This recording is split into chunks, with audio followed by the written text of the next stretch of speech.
We are at the start of our 42-day cruise aboard Cunard's Queen Elizabeth. We fly from London Heathrow to Vancouver, board the ship and visit several ports in Alaska, then back south to Victoria and Vancouver. Down the west coast of the United States, stopping in at San Francisco and Los Angeles. Continuing south with stops at Cabo San Lucas and Punta Arenas before a transit of the Panama Canal and onward into Aruba. From Aruba, we visit Port Everglades before launching out into the Atlantic Ocean with stops in the Azores, Madeira, and Cadiz. Sadly, we disembark in Barcelona and fly home. Our holiday starts with a rail trip to London's Heathrow Airport. A problem with one of our Canadian visas creates tension as the clock ticks down to departure, and we wait for Canada to confirm that a visa had actually been correctly applied for. Clearance comes with time to spare. What a relief. An Airbus A380, not a personal choice, too crowded. Soaring over the high Arctic portion of Canada.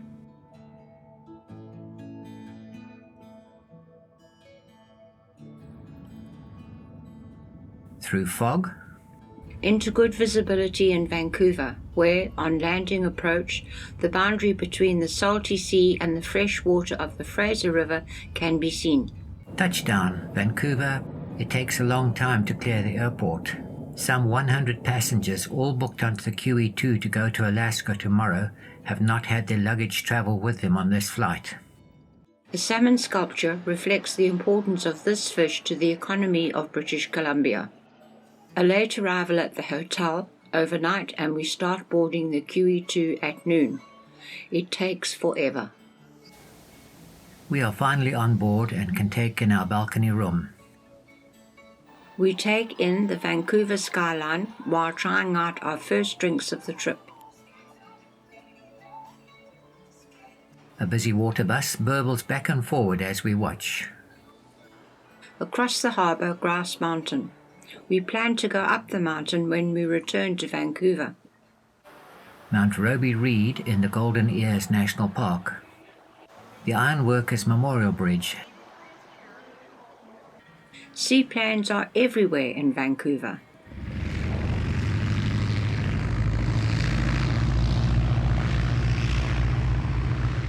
Vancouver Harbour is a very busy place. As evening falls, the Disney World is the first cruise liner to sail out, leaving the Norwegian Jewel to be the last for the day. As we move out, we see a ship being loaded with something really dusty. Barges being bustled about. This mountain of sulphur is waiting to be transshipped. Harbour maintenance dragging a boy off to repair. A lady giving us a bit more of an eyeful than we expected. Passing under Lionsgate Bridge, we see that the Norwegian Jewel has got underway. Heading north along the Inside Passage, Norwegian Jewel keeping station. Evening sets in with the lights of Vancouver Island setting the land a twinkle. In the early 1980s, while living in Durban, South Africa, I rushed my family to Durban Harbour to see the QE2. I had just been told that on departure she would do a 360-degree twirl in the harbour. We made it in time to watch this unusual event before she sailed majestically out. As we watched, I told the family that one day I was going to sail on the QE2. And with this trip, I am living my dream. Let's explore. We're going to show you bits of the ship at random. Firstly, we pass through the garden lounge on the way to the buffet. But for breakfast, I encounter my first disappointment with the ship. For heaven's sake, Cunard, serving the cream for my coffee in a wax cup? We are told we have no cream jugs. Unbelievable. And this milk jug was not the only one missing a top. Moving forward and up to deck 12, we visit the game centre and the yacht club. Before going down a deck to visit the Commodore Club. Moving down to deck 3, we have the mini staircase to the casino and lower theatre level on deck 2. From deck 2 you can take in the view up to 3, admiring the huge hanging lights. I can't call them chandeliers, can I? Staying on 3, we look down on the Queen's Arcade, where afternoon tea is taken.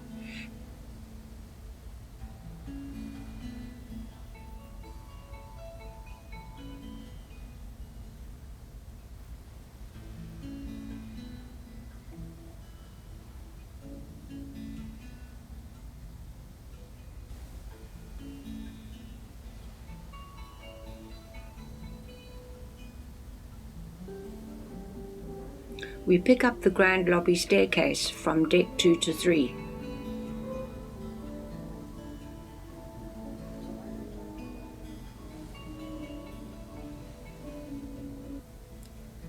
The marquetry creating this image of the vessel is excellent. The library, set over 2 floors, is well stocked, with knowledgeable assistants on hand.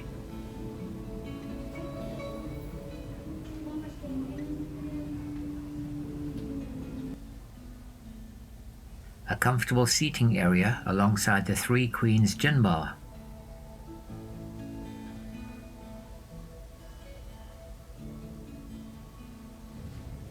Up to the buffet for lunch, spotting these bas reliefs on one stairwell.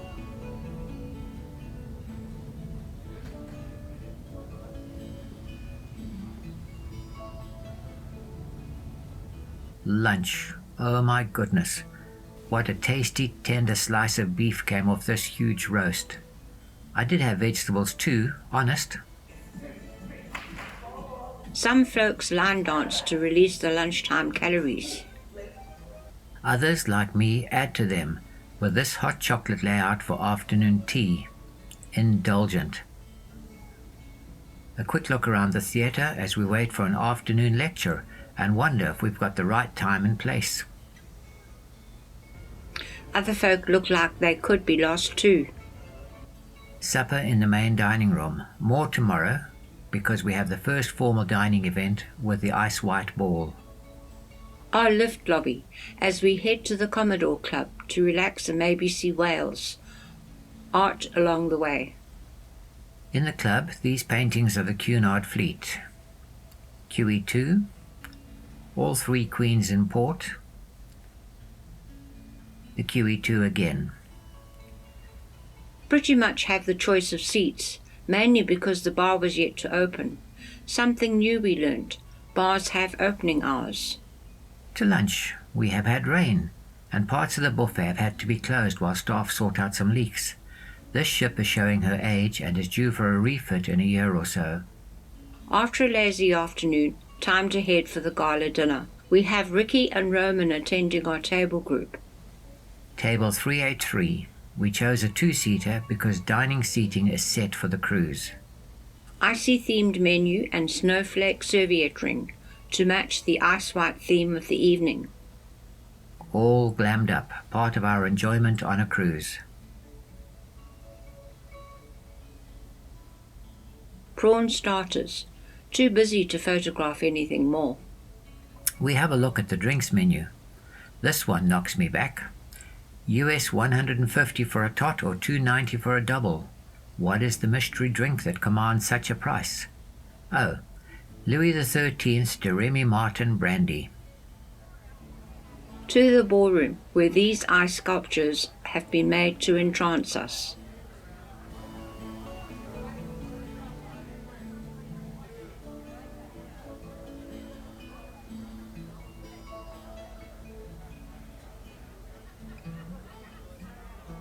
I wanted to film the portrait of our Queen, Queen Elizabeth, along with the ice sculpture, but could not avoid the flashing lights illuminating it.